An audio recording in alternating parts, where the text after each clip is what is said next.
This is the legendary route of Marco Polo, land of Buddhist caves and lost cities. The Silk Road province of Xinjiang, a tourist paradise of fertile oasis towns, traditional bazaars, and forbidding deserts. A land of brilliant light and colour. And, unknown to the growing number of foreign tourists, home of China's massive nuclear test program.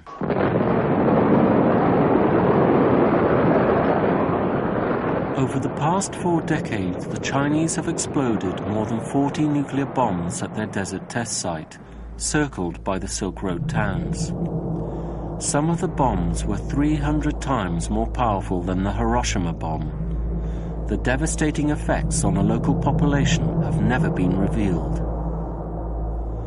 This summer, dispatches traveled to China's western frontier.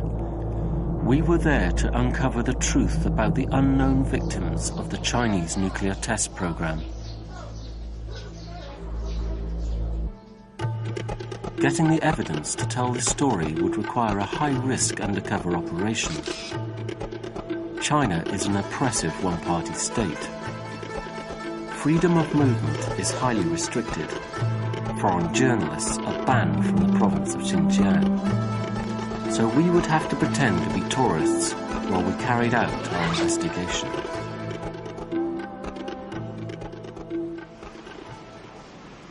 We knew we'd need someone with inside local knowledge.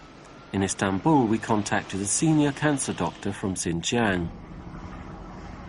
Dr. Anwar Tokhti told us he'd seen an alarming increase of cancer patients and deformities in children. He agreed to return to China to help us meet the victims and obtain confidential medical documents. I'll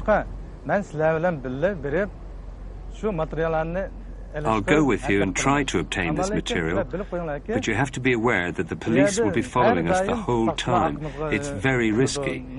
They'll watch our every move. It's the first day of our journey. The towns we're going to visit are part of any tourist's itinerary. Many of them are only 200 miles from the Chinese nuclear test site.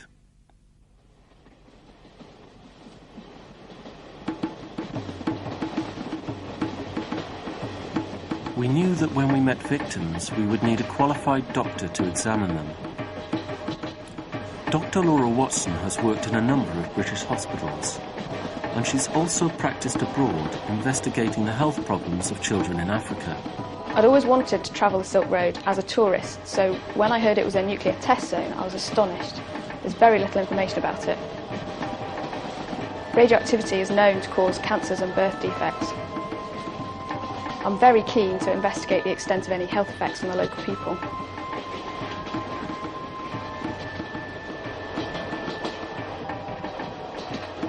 In a town close to the nuclear test zone, we met up with Anwar.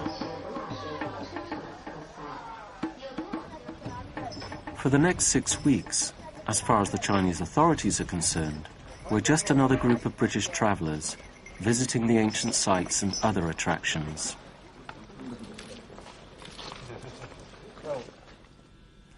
So as not to arouse suspicion, Anwar pretends to be our tourist guide.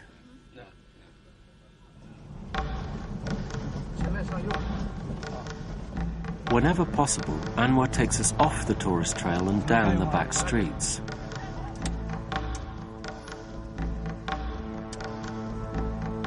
Here in the traditional villages circling the nuclear test site, Anwar is determined to take us to meet people he believes are the victims of nuclear tests.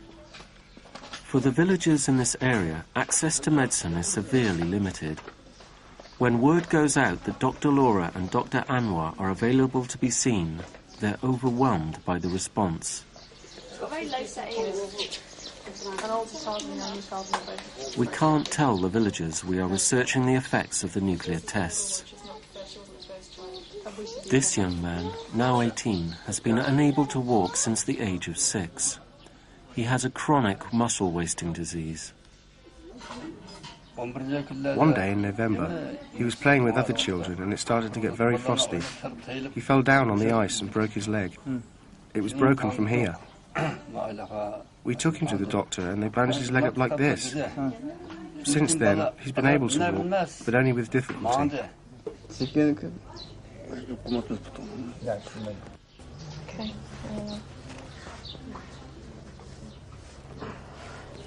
Yeah.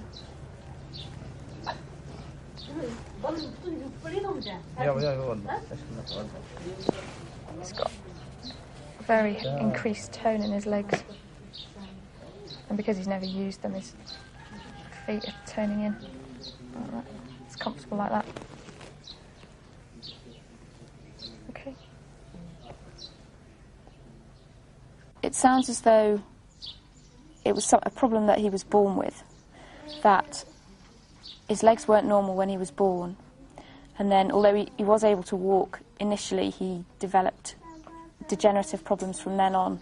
It appears to be a form of congenital degenerative disorder, but without further tests, I can't say exactly what.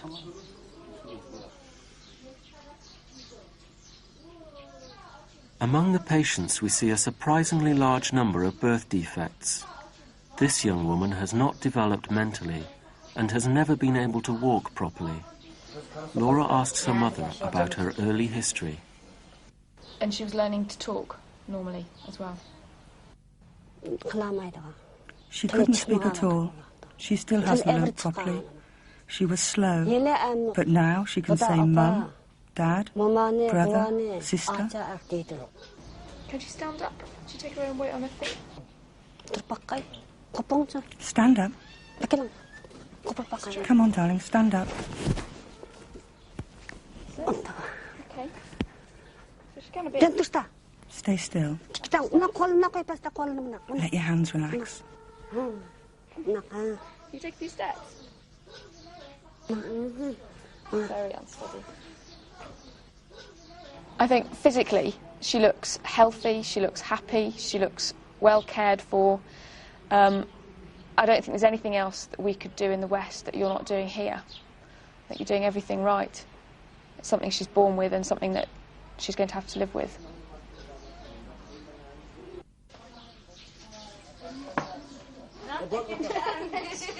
Within a short time, we see several different types of congenital disorder, but we need to investigate the possible causes. The next girl we see is 17. Her symptoms suggest a crippling bone disease.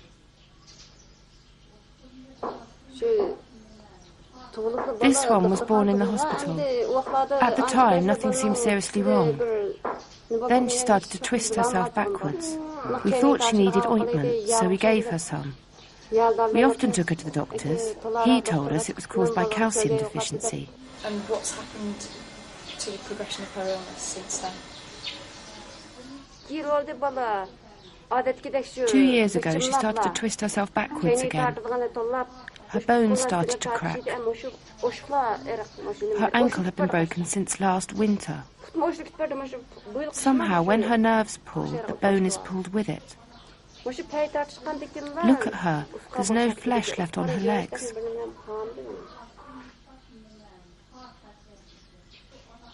Firstly, I think it's very unlikely that her problems are due to calcium deficiency as such. It sounds much more likely that it's something she was born with and that it's a degenerative disorder. We spent the winter in tears because of her. We didn't know what was the cause of her terrible pain until we discovered that one of her ankle bones had come out at one side.